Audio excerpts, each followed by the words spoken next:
Em nosso encontro de hoje, vamos começar a explorar o conceito de consciência, né, que é um dos elementos-chave da nossa espiritualidade e que se liga, em primeiro lugar, com a questão do tempo, porque a nossa capacidade como seres humanos de termos consciência, né, está conectada diretamente com essa questão da existência do tempo, né? A consciência é aquilo que, de alguma forma, nos mantém com uma identidade ao longo do tempo, né? Se a gente não tivesse essa consciência, né, a gente estaria aí, assim como os animais, né, a cada instante fazendo as mesmas coisas sem refletir. E é por isso que muitos pensadores escreveram sobre essa questão e temos aqui algumas reflexões selecionadas.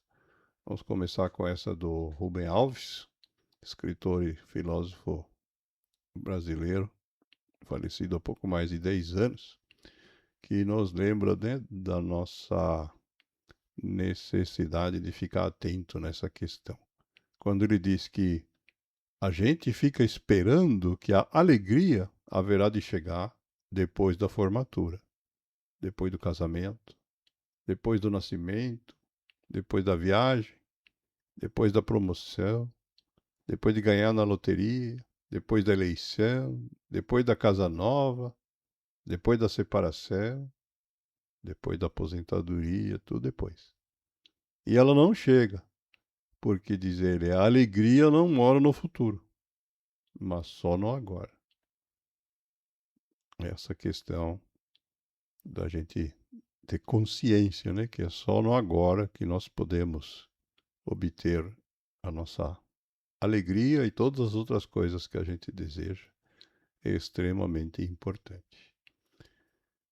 Essa não é uma questão nova, né? Pensadores antigos como Sêneca também já escreveram sobre esse tema, né? Aqui nós temos, por exemplo, uma frase do Sêneca que diz que é muito comum acontecer de justamente quem viveu muito ter vivido pouco, né? Viver muito no sentido de ter uma vida longa, mas ter aproveitado pouco, né? Ter tido poucos momentos onde de fato a vida valeu a pena.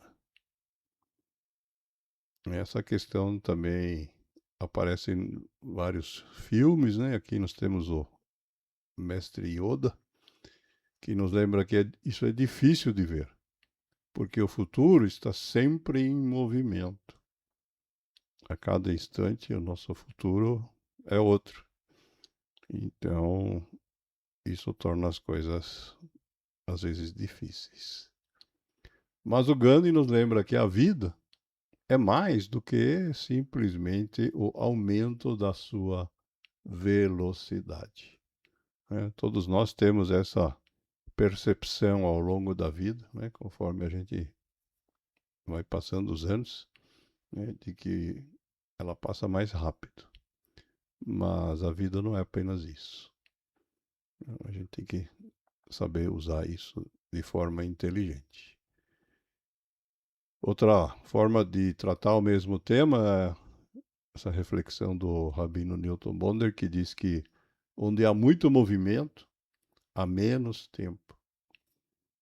A consciência da passagem do tempo, ela normalmente é mais presente quando a gente vive uma situação calma, né? Quando a gente está num ambiente onde nós não temos pressão, a gente olha o relógio e o tempo não passa. Mas quando a gente está envolvido no dia a dia, numa correria desgraçada e com a pressão em cima da gente para terminar as coisas que a gente precisa fazer, porque tem outros compromissos, a gente fica com a impressão de que não deu tempo de fazer nada, né?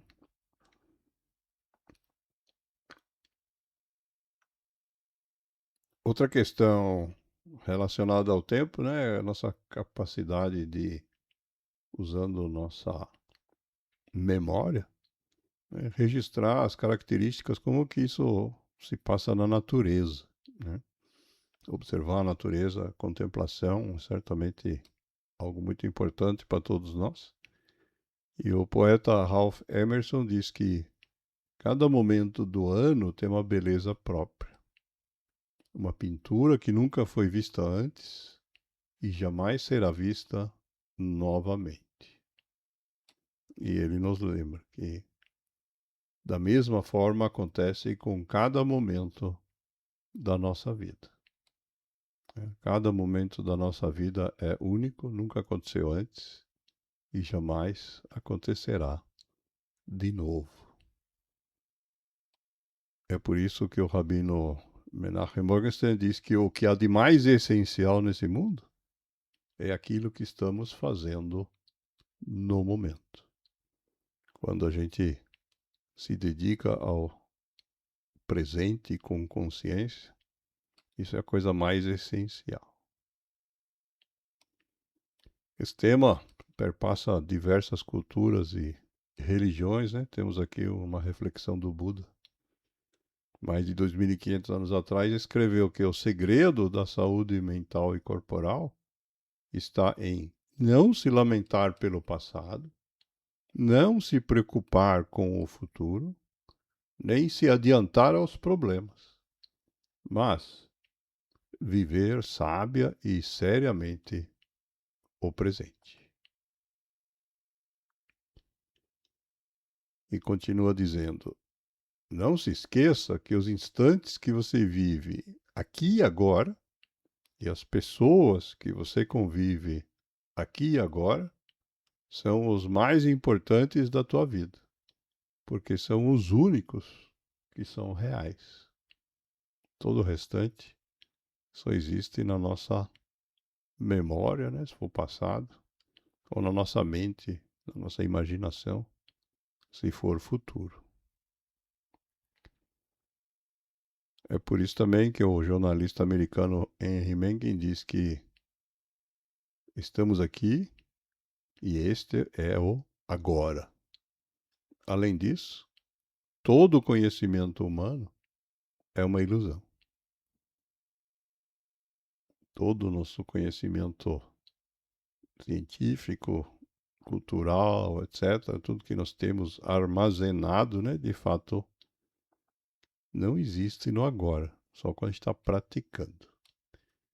E é por isso que, voltando na questão da felicidade, temos essa reflexão do Jim Rohn que nos lembra que a felicidade não é algo que você adia para o futuro. É algo que você projeta para o presente, né? Para o momento atual, para o agora. E temos aqui uma reflexão do Confúcio que nos ensina aí que isso é extremamente importante, ao ponto que ele chama o processo de tomada de consciência disso de um segundo nascimento. Diz ele que todos nós temos duas vidas. E a segunda começa quando percebemos que só temos uma.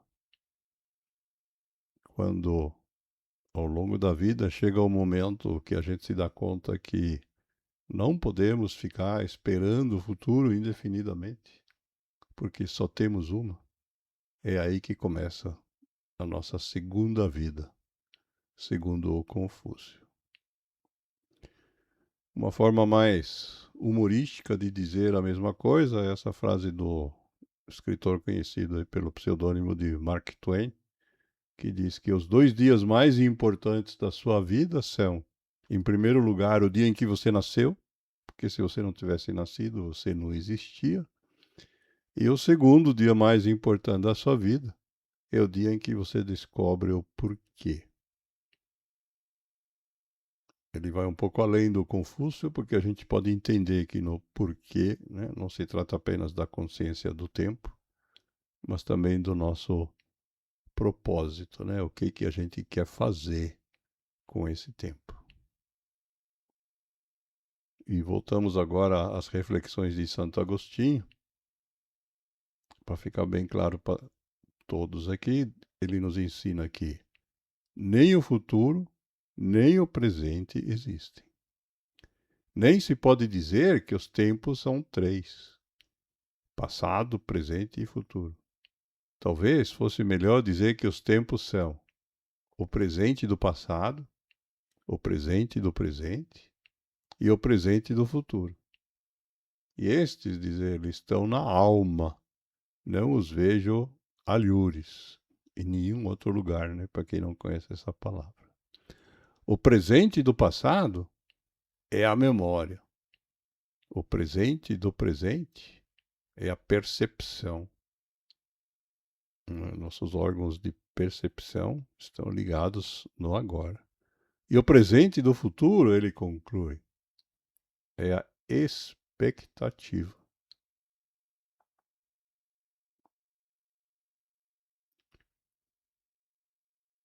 Complementando essa reflexão, temos aqui um pequeno texto da budista contemporânea Pema Chodron, americana, que diz que achamos que se apenas meditássemos, corrêssemos ou comêssemos uma comida perfeita, tudo seria perfeito. Mas do ponto de vista de quem está acordado, isso é a morte. Buscar segurança ou perfeição, regozijar-se por se sentir confirmado e completo, independente e confortável, é um tipo de morte. Não tem ar fresco. Não há espaço para algo entrar e interromper tudo isso. Estamos matando o momento, controlando nossa experiência.